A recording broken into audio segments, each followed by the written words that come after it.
Mark. Yeah.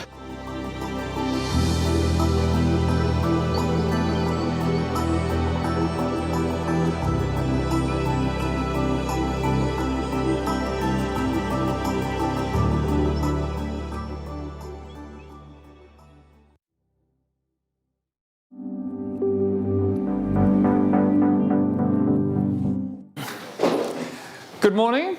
Welcome to everyone in the room. Welcome to everyone who's following us online to this one of the first panels at the 2026 World Economic Forum annual meetings.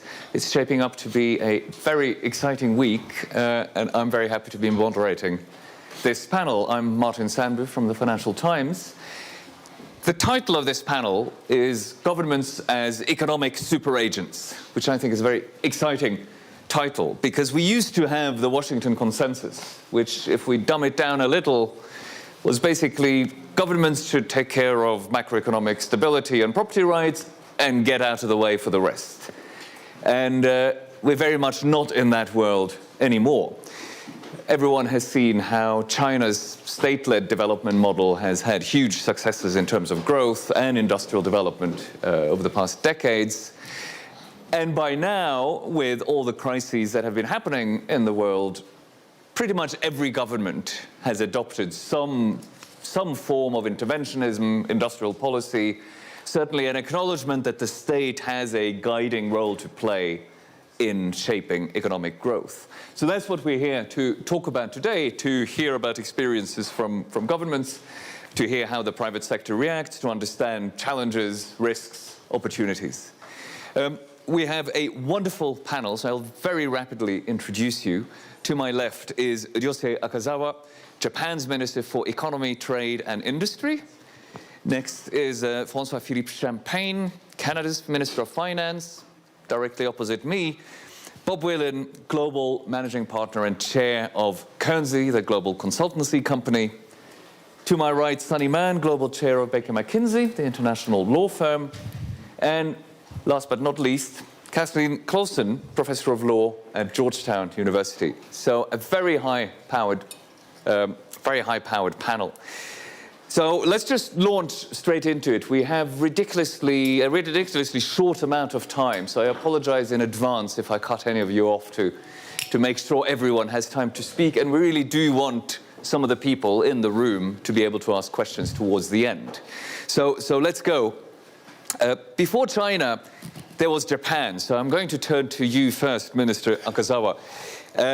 I'm just about old enough that when I was in school, I would learn about Japan as the example to look at in terms of a country that got industrial policy right. And your ministry, I guess maybe it was METI then, METI now, was the core of the secret sauce. And then, maybe Japan went a little bit off track, but is now coming back strongly. So what I'd like to ask you to do to get us started is to just explain to us how Japan is now getting that legacy, using that legacy to rethink the role of the Japanese state in industrial policy and economic growth. Minister Akazawa, please. And I should say, the minister will speak in Japanese, so you all have translation headsets on your chairs. Well, thank you for the kind introduction. Davos Economic Forum 2026, this session with the governments as economic super actors. Thank you so much for inviting me. And I have browsed the CVs of the panelists, so powered panelists. I'm very honored to be here. And Mr. Sandbu asked a question, thank you. And from the way you talk about the questions that I think that you understand very well of economic history. Back in 1985, as you can recall, the agreement of Plaza, agreement of the semiconductor have been striking, including Japan and the United States.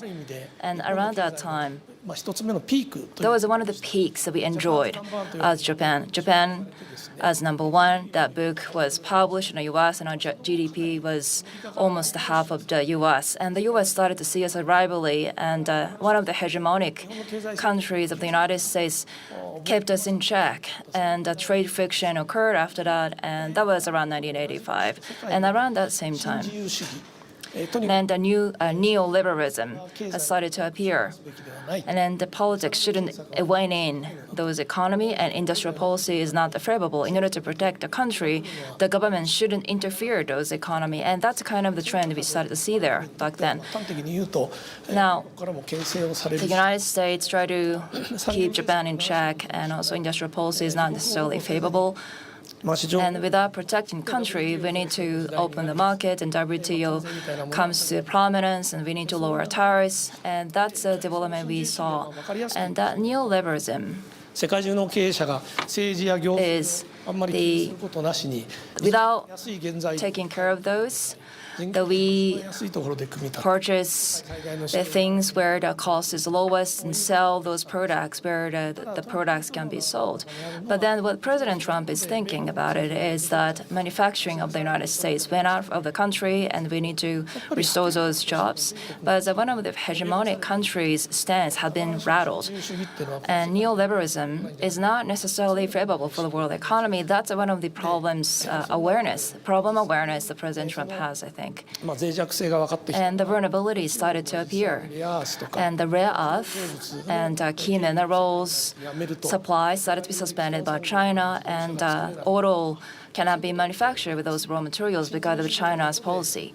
Under neoliberalism, the development of China goes on as ever has been. Is it really okay? We need to ask questions to ourselves. And then in that context, we started to review the industrial policy. I can understand what the U.S. stands, but the method itself is pretty wild. And we need to be able to respond to that wild method. But at the same time, the free trade and the rule of law, those are the very important principles Japan advocates. We need to take a good balance between the two. So that's one of the struggles we have to deal with at the moment. And as Mr. Sandbu asked the question, the METI leads in industrial policy, and METI has had so much power back in 1985, and U.S. called the METI as a notorious METI. Now, yes, we were METI, now we were METI now. And most efficient, most effective ministry is METI, and I'm the minister in charge of the ministry. So the robust industrial policy need to be led. So in order, whenever we go on export, import, the stable supply is one thing we have to be mindful of. So that's the times that we are under at the moment, and we'd like to lead the economy forward. Thank you very much. You're quite right, actually, to remind us of the 2010 move on rare earths, limiting exports of rare earths from China to Japan, because it reminds us that in so many ways Japan has been facing some of the challenges everyone else is facing first. So I think we can all do to look to Japan to see how they've navigated also some of the macroeconomic challenges we had over the last 10, 20 years. Minister Champagne, your country, Canada, in this period that we were just talking about, was really putting all in on integration with the US, and has recently, it seems, determined that you might not want to put all your eggs in one basket. Given that the panel here is about the role of the state in the economy, I think we'd really like to hear from you how you as a government think about facing this challenge of, well, the structure of our economy may not be what we would like it to be. How do we get it from one place to another? Because again, this is a break with the previous sort of hands-off thinking that prevailed in places like the World Economic Forum for many years. So tell us how your government, what is your strategy? How do you actually go about reshaping, restructuring an economy from the top down? Sure. Well, first of all, thank you, everyone. Akazawa-san, delighted to be with you. A distinguished panel. Thank you, Martin, for having all of us. Thank you for all of you to show up. I know it's early morning, but hopefully Champagne will fire you up a bit this morning. I must say, the first thing I'd say, Martin, is that the second quarter of the 21st century that we have already entered is not going to look like the last 25 years. And I think if you need a reminder of that, we're only the 20th of January. And I think some would say it already feel that we have had a number of things to do. I can tell you as a G7 finance minister, there was already one meeting and another schedule. and we're just 20 days in the year. So that's just to give a sense of perspectives to colleagues as to where the world stands. And for me, I think it's the 3S, which is really what colleagues may comment. But just to put that in a frame, and I'll come to Canada, but it's the speed, scale, and scope of change that is really rattling the world. And it goes from geopolitics, supply chain, geoeconomics, which is basically the word that I've heard the most from chairs now, geoeconomics. I've come here since 2009, I think. So I've seen different discussion in Davos, but I think this is a momentous time because we're entering the second quarter of the 21st century, and how are you going to shape? And it's not just geopolitics, supply chain, but it's the speed, scope, and scale of technology, AI, and quantum. And if you put all that, I'd say for our citizens, it's a lot at the same time, let alone for governments, let alone for corporate leaders to adjust to that new reality, which is going to shape clearly the second quarter of the 21st century and beyond, I would think, particularly when you match quantum and AI. So if you're Canada in this new world, how do you look at the world? Well, you were right. I think the world is moving, and I'm very close to our Japanese friend as well. We're moving from reliance to resilience. I think in many parts of the world, you've seen supply chain going from global to regional, more emphasis, and you'll hear from colleagues talking about, people are more about resilience than pure efficiency. We're moving from a different model. Remember the just-in-time, which was very talked about in places like Davos. I think now people are Japan. I'll tell you one thing. Yeah. I was with a CEO, and he said, you know what I like about Canada? If things go bad, I can send a truck across. If it goes really bad, I'll go myself pick it up because, proximity is everything. So if you're a country like Canada in a world like that, you certainly want to diversify. And I think this is what you're seeing, new alliance being formed, new supply chain being developed. If you talk about the largest maritime companies, you'll see new shipping lanes being established, new ports. I mean, the world is redesigning that in order to be more resilient. And obviously, when you're Canada, you've been blessed by geography. Obviously, we're close to the United States of America, our largest trading partner. And I like to remind them, by the way, we're one of the largest customer of the United States. We buy more from the US than China, Japan, and the UK combined. So we are quite a big customer. 2/3 of the states have Canada as their first export market. But in a world like that, you say, what do you have that the world needs? And I think Canada answers that. We're still a very big magnet for talent. And, in this really place, we have always said demography is destiny. And I think we've seen that. You look for countries which have strong industries, a basic industry. I think Akazawa-san was talking about industrialization and reindustrialization. So building ships, building cars, building planes. Critical minerals, as Akazawa-san was mentioning, is the name of the game. I can tell you it was the key topic at the last G7 finance minister. Imagine, now critical minerals are talked at the G7 finance ministers meeting. It just tells you that today, people see better the nexus between food security, energy security, economic security, and national security. I have never talked as much as national security since I've been Minister of Finance, because all these things now go to national security. And then critical minerals, I would say, will play a key role like oil played in the last century. Then you're looking at energy, which obviously everyone will need to do that, and Canada's abundance. And lastly, for us, they said, we're the only G7 country with a free trade agreement with all the other G7 nations. So you will never see me talk about Canada as a country of 40 million people, but I'd say this is a country which gives you preferential market access to 1.5 billion people. And that is not lost on the mind, and you'll hear from colleagues from the corporate world. But when you talk to CEOs today, what do they want? Stability, predictability, and the rule of law.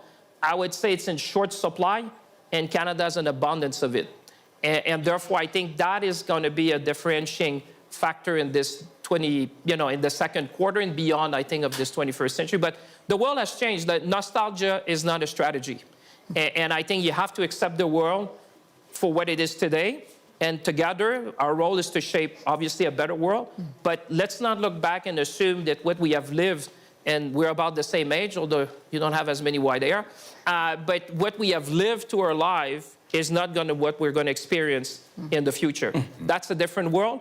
But it's a world that if you do the right thing and look at the IMF and others, You can take structural policies, like you said, support the economy if you have the fiscal capacity, invest in housing, infrastructure, productivity, competitiveness, and you can win in that new world. I'm glad to hear the note of optimism because, boy, do we need it these days. So thank you for that.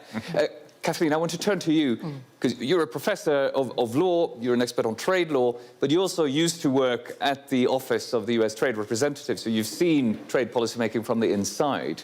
Now, I mentioned the Washington Consensus. It's probably been more comprehensively rejected in Washington than anywhere else. But it strikes me that when the US, the Trump administration, thinks about a new role for the government in the economy, it's almost always about tariffs. So the words hammer and nail come to mind, at least to my mind. So I just want to ask you, what is it that trying to achieve? How can do you understand trade policy? What is going on here in terms of trying to use tariffs, it seems, as the tool for everything? Well, thank you, Martin, and great to be here, especially with ministers and distinguished colleagues. I think you hit the nail on the head, if I may say, Martin, in the saying that tariffs are the tool for everything. They are the lead foreign policy tool, more than just the foreign commerce tool. And that's a distinction that matters both practically as well as legally. And so you see partners coming to the table at our so-called deals, deals that cover much more than just trade, deals that are now the focal point for much of our foreign policy, and they're quite diverse at that. So what do we take away from this? Maybe I'll make 3 points, if I may. The first, and these are sort of about surprise, because I think there's a lot of surprise at what is happening, but I submit to you that maybe not all of it is that surprising.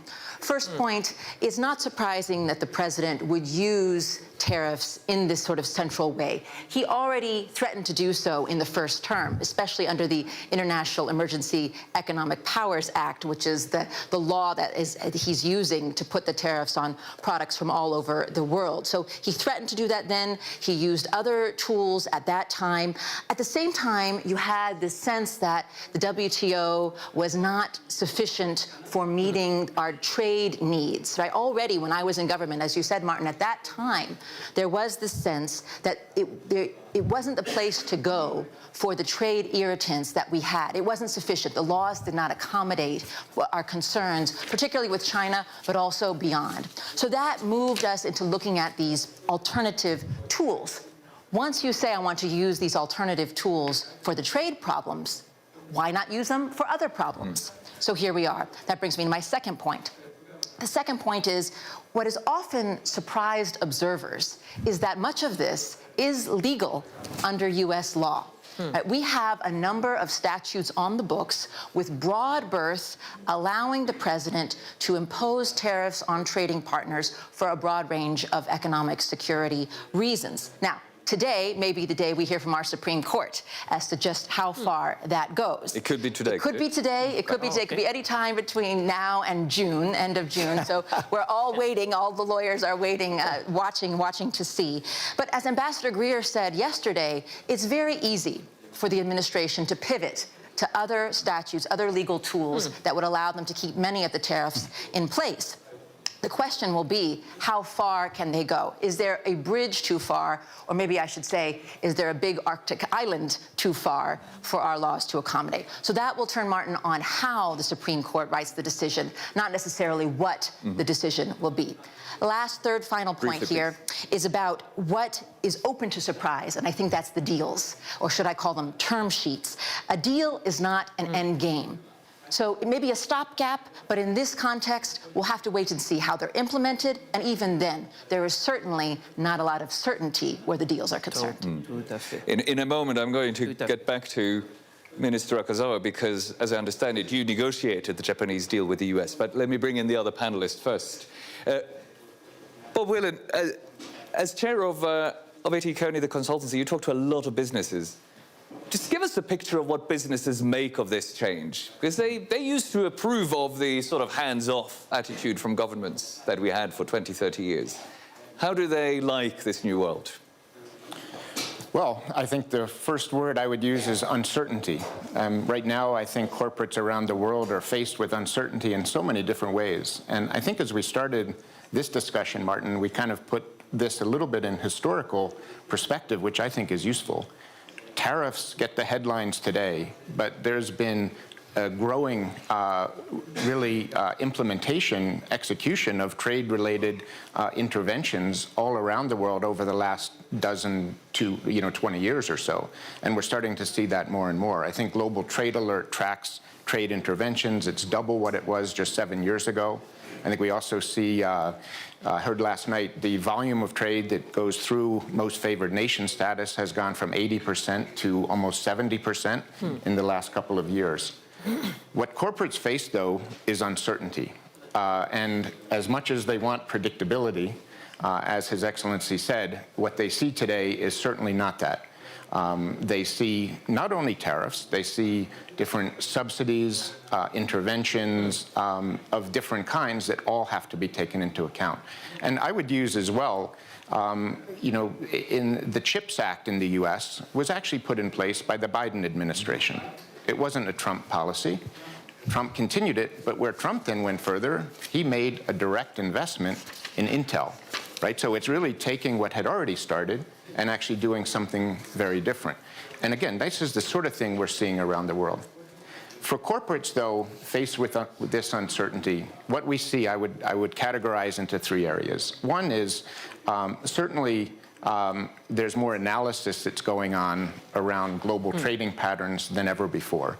Scenario planning, risk assessments of different kinds, trying to understand, the macro environment and what it could mean for operations. That is something we're seeing repeatedly everywhere in the world. The second area, and His Excellency talked about resilience. I mean, that is probably the operative word for so many of our corporate clients, trying to build redundancy and resilience into their systems. It might be with multiple supplier relationships. It might be diversifying manufacturing footprints to have alternate sources. So, that is really playing out. And I think one has to ask whether that's always the most economic argument. After many years of going to perhaps the most cost-effective location, now you're seeing active trades by corporates to really create resilience, and that also has a cost to it. The last thing I would say, and this is perhaps more ominous for the global economy, is we see a lot of delay. Faced with uncertainty, if you're making a decision about where to locate a new factory, hundreds of millions of US dollars to put in a location, while all this analysis going on, one, we see it very often, is that the simplest thing is to delay. Wait 6 months, wait 12 months. The picture will become more clear.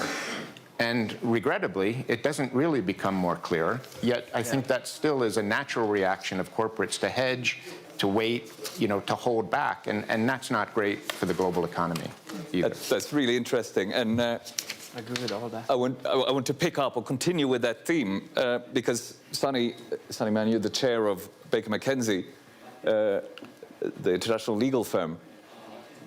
I mean, you think about how businesses navigate this sort of new, uncertain, unpredictable environment. So what are you seeing in terms of, this sounds a bit like business are just getting on with it, but is there any alternative to delaying decisions and just kind of stepping back? How do you actually deal with a more perturbed world? Okay, well, great to be here. And I should add, I've been global chair of Baker McKenzie all of 2 months. When I came into the role, I looked around the shelves in the cupboards thinking there must be some instruction manual here. And I think there is no playbook for the world that we're navigating today. So in response to what you're saying, I'd like to make three brief points, Martin. And I speak not only as a new leader within an organisation, but also as a trade lawyer who's been advising clients on geopolitical disruption, geoeconomics and trade disruption for over 2 decades now. I think the first key thing is, if you look at what is playing out, the only constant today is change. Think about the last 10 years. It started off with themes like Brexit, and then you had Russia's invasion of Ukraine. You've had global tariff wars playing out. You've got the Middle East, you've got Iran, you've got Venezuela, you've got Greenland today. And the pace of change is incredibly intense. We at Baker McKenzie surveyed 600 clients on what are the themes that are keeping them up at night. Geoeconomics, geopolitics, trade disruption is the number one reflection coming out, which then leads into my second point. It'll be familiar given what my colleagues here have said. it is the need for divergence and diversity as well. So if you think about how markets and companies have done business over the last few decades, it's been a sense of over-reliance on a handful of partners. What we now understand is over-reliance, whether from a state's perspective or a corporate's perspective, over-reliance on any single market, any single supply chain or customer, or where your data resides or where your funds flow. It's a vulnerability.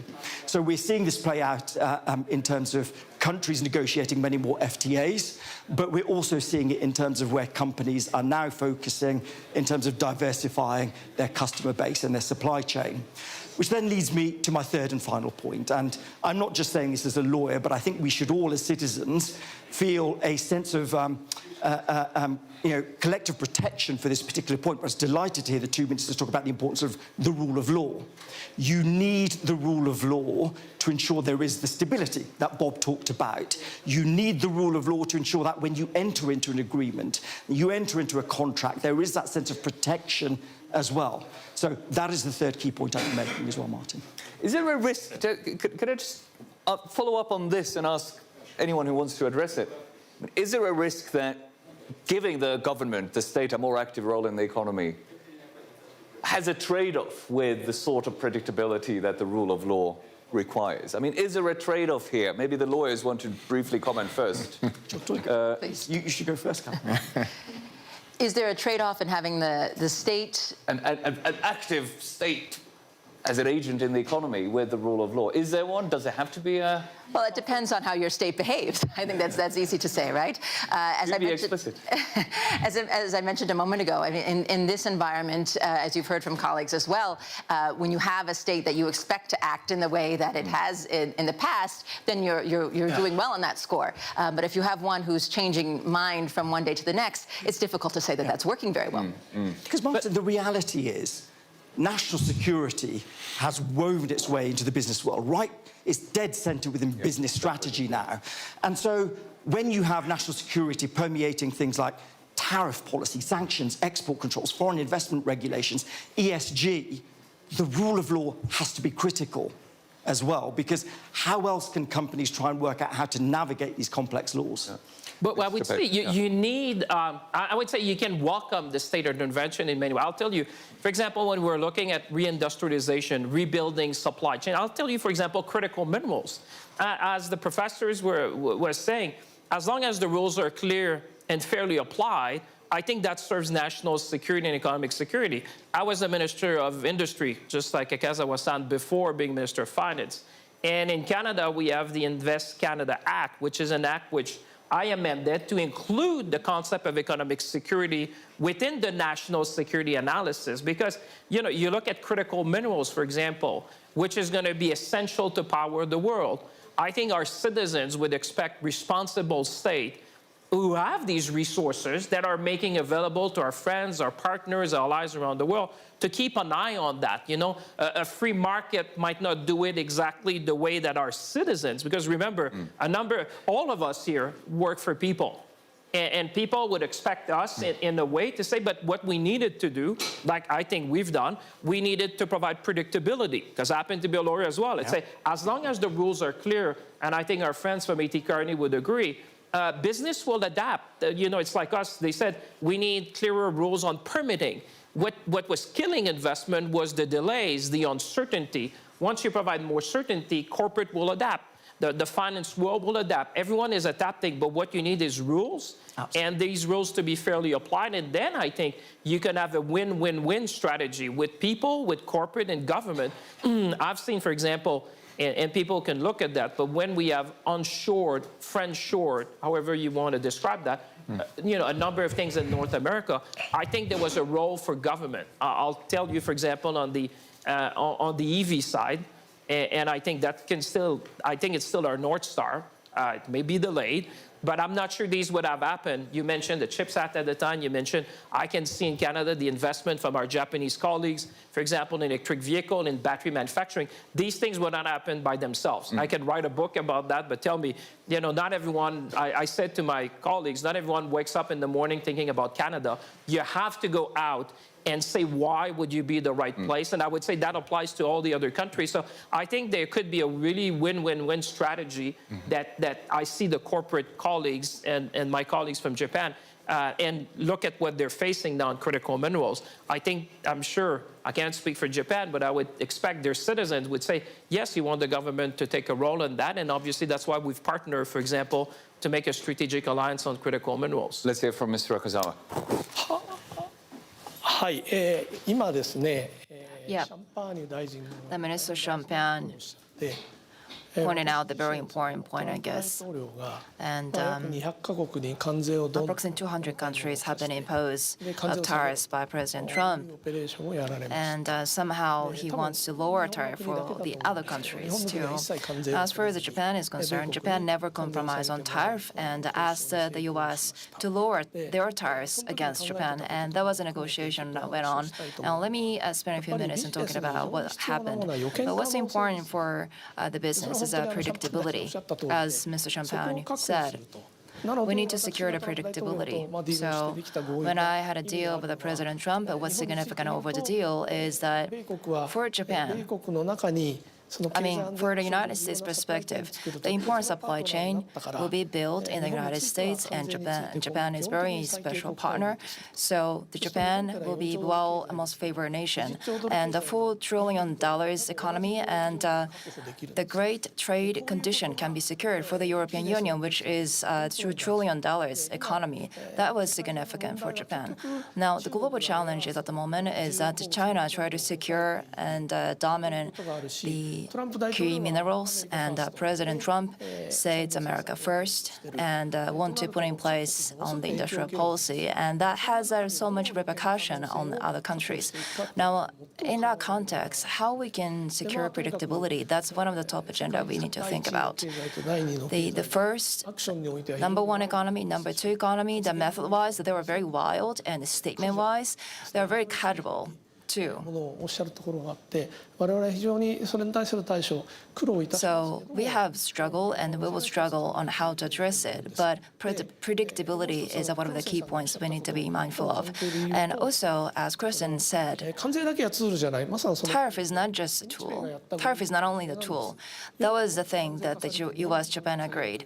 And we were asked to lower tariff on the United States. We said, well, we will never lower tariff, but we will do that. That's something that for the sake of the U.S., meaning that building the supply chain, $550 billion will be invested for the United States. And I'll appreciate if everybody understands what that stands. And a big, bold, amazing proposal, that's what the United States called. And then the proposals by Japan was a game changer. That's what it was called. And the secretaries of the United States is a strategic investment initiative have been a great segue for the EU and the Korea. So in order to secure the predictability, the government has to do everything we can. And as the Claussen said, not only tariff, but we need to have a broadened perspective. マルチでウィンウィンの関係 How bilateral and multilateral win-win can be created. That's an important perspective. の機会がないと And I have a little opportunity to speak up. I would like to talk a little bit more of the policies of the government of Japan. I mean, it's not my intention to say it's a position talk, but I think Japan is a buy. So buy Sanae-nomics. 早苗 Our Prime Minister is Sanae Takaichi as a new Prime Minister. 3点ほど簡潔に I'd like to be brief in talking about 3 points. Number one, 徹底的に今もう人手不足なんです。 I mean, we are short on talents. 不足になって We are short on talent because of the super aging society. 失業率が上がることを心配 So we don't have to worry about the rising unemployment rate. なポジションで Across the countries outside Japan is very unique, and trillions of dollars have been invested for the energy saving, artificial intelligence, for better efficiency. We don't have to worry about the rising unemployment rate at all. So we are very unique position, and that's what one of the efforts the Prime Minister has proceeded. That's number one. Second, as far as industrial policy is concerned, that we are leading Ministry of Transport Trade Industry, METI, and that was called as notorious METI from the United States. And I mean, the evil has a power all the time. I mean, we have to pursue the winning strategy, artificial intelligence, smart power by big data. And what's the winning strategy for Japan? That is a crisis, but the super aging society and the disaster-prone nation. That enables us to be having a winning strategy. That's one of the characteristics we can enjoy. The super aging society and the disaster. So big data multiplied by artificial intelligence. That's one of the tools we can tap on. What kind of data sets we have, what kind of business we have. Utilizing those, we need to create a strong economy. For example, healthcare for the senior people, very meticulous elderly care plan can be created by AI. And as far as a disaster is concerned, for example, tsunami, earthquake, rubbles, and within which prompt and accurate manner and safely, we need to develop a robot to save lives. And also, for senior people, I mean, big data has been a must in Japan. That's one of the tools we have. So we need to continue to invest in that and big bet on that. And then fusion, artificial intelligence, quantum, and those are various technologies we like to utilize going forward. And the development of the AI itself is concerned. I mean, it's not something that we can easily catch up on the US and China, but we can play a game on data. And the AI-wise, the Japanese robotics has been really highly appreciated, but components are related to the life-saving, including the aviation components, are really credited across the globe. So we need to have a track record, a best case, and so that we can utilize that lesson for the next sector, like artificial intelligence. And that's where we are going to make an investment so that we can lead the global economy. That's our philosophy around the government. Just only one thing to go. I'd like to get some questions from the Well, as I said at the very beginning, around 1985, the United States saw Japan as a rivalry, and we are kept in check for the economic growth. But we become a special partner for the United States, and the bilateral relation with the United States has been significantly changed because of the consultation and agreement with tariff, and economic security will be secured in agreement. In that sense, Japanese economy is a buy. So buy Sinonomics. Thank you very much. That's an excellent sales job. I'd like to take a couple of questions from the audience, and they'll have to be very short. So there's one there, gentleman there. Is there one more? And we'll just take them together. Yes, good morning. Thank you very much. A question and short, please. Very quickly. My name is Ayman Tamer from Saudi Arabia. It raises two bold questions. When we see regulations made more than years ago by the largest economies, and now we see the regulations change because they do not suit the current economies. What does that say to you, Ms. Claussen?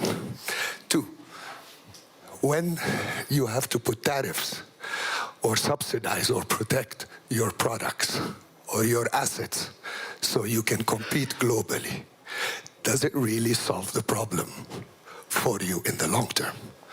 What is the source? How can we have good rules and predictability when the rules are being changed by the largest economy? Very good question. Thank you. Hi, I'm from the government of Bangladesh, and we've just recently concluded at negotiator level a free trade agreement, economic partnership agreement with Japan, and we're in the middle of an investment agreement with Canada. The point I'm making is if governments are going to be super actors in this new world, I know from direct experience how excruciating it is to just make sure that the government has capabilities to step up to the challenge. All of a sudden, you've been elevated to this role. How do we ensure that your government structures and your people and your processes are equipped so that you perform this role as a catalyst and not become a choke point for the private sector? Very good question, too. Bob, I want to turn to you first because I think you can address that last question, but I also wanted to pick up from the previous discussion.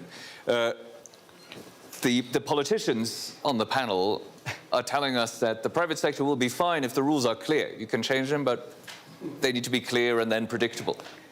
Is that what you hear from your private sector clients and partners? I think it Are is. they comfortable with this new? It's certainly a desire to have more predictable regimes and rules, and certainly, consistency in that regard. But I also think it might be a little bit naive to think that no changes will happen, right? For many years, for many decades, governments have changed in order to create economic stimulus, economic development, sustained economic growth. That, I think, is still the objective. So it's the rapidity of the change, the abruptness of the change, which is what creates the challenge.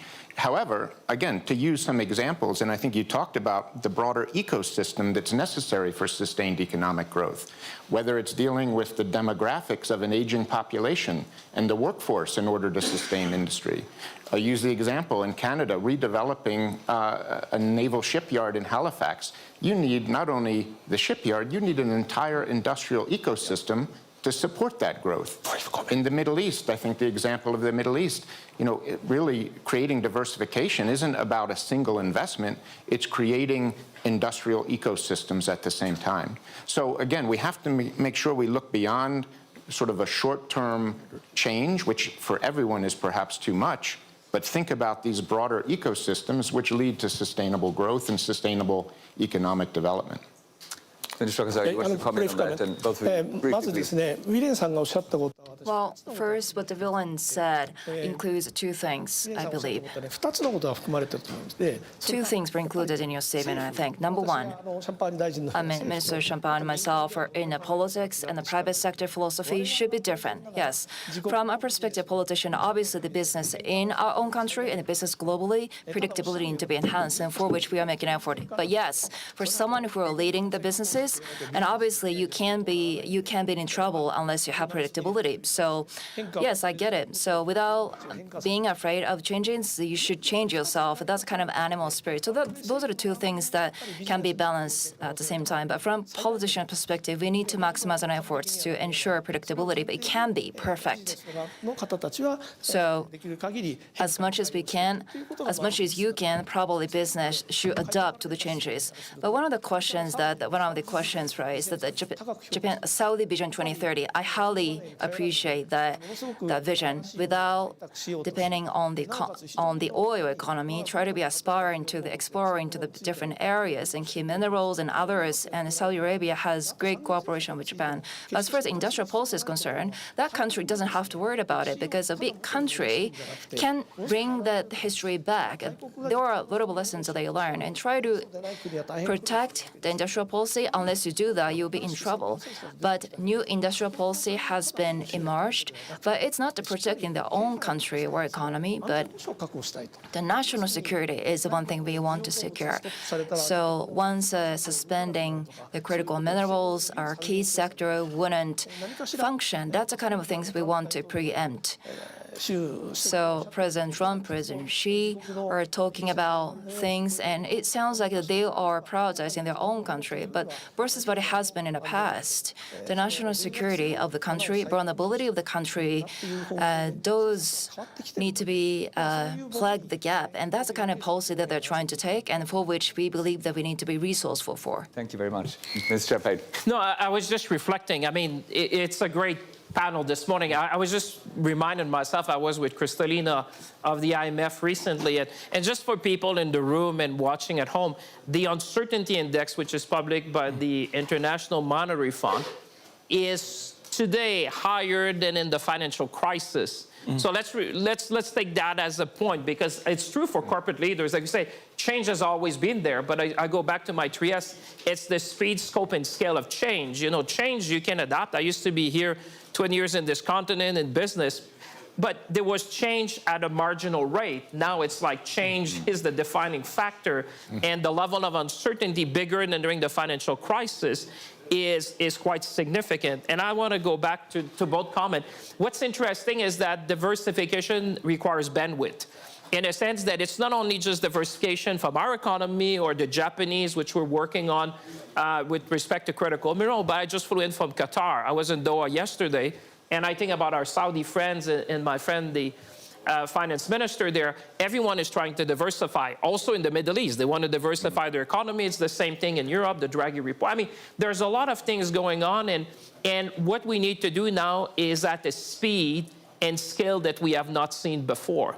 And to your point, I think you're right. I mean, government, we need to adapt. You talk about the Foreign Investment Protection Agreement, double taxation treaty, you know, all these barriers that I guess in the world, and I go back to our friend from A.T. Kearney, where, you know, they were marginal impediment to trade.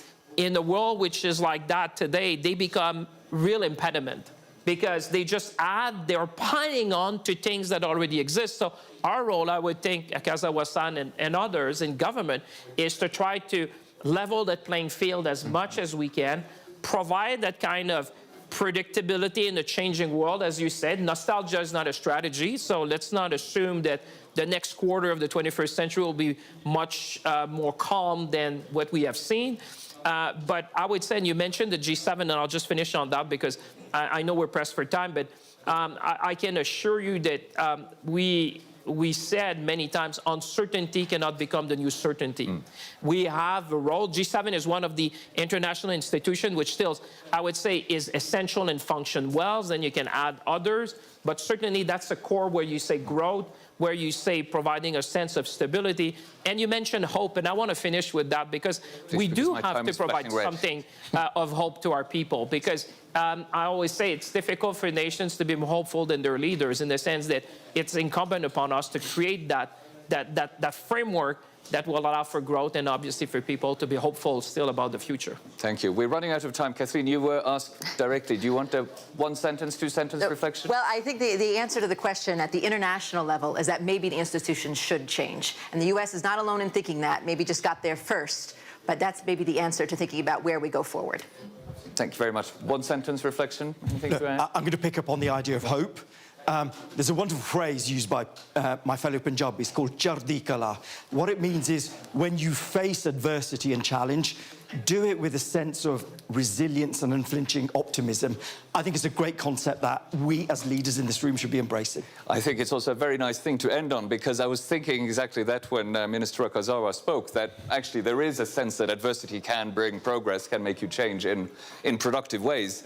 One reflection that I kind of take away from this, to wrap this up, is that governments are also learning here, right? Governments are also learning how to be these super agents. So, you know, there'll be some trial and error. But the word ecosystem has come up a bunch of times. So what is clear is that proper economic growth and broad prosperity does require a lot of things to go right together at the same time. And that's where the role of government comes in. And as somebody who was trained as an economist and knows that economists kind of are trained to look at the economy as a mechanical system, what we're learning is that it's a little bit more like a garden, right? Sort of wild things can happen. You need to let some things happen organically. You also need to tend to it. Yeah. Maybe that's the role of governments going forward. So I'll just finish by citing a great thinker who lived not very far from here. Voltaire said we need to cultivate our garden. So I'll leave us all to do that. Thank you very much, and enjoy the rest of the day. Thank you very much.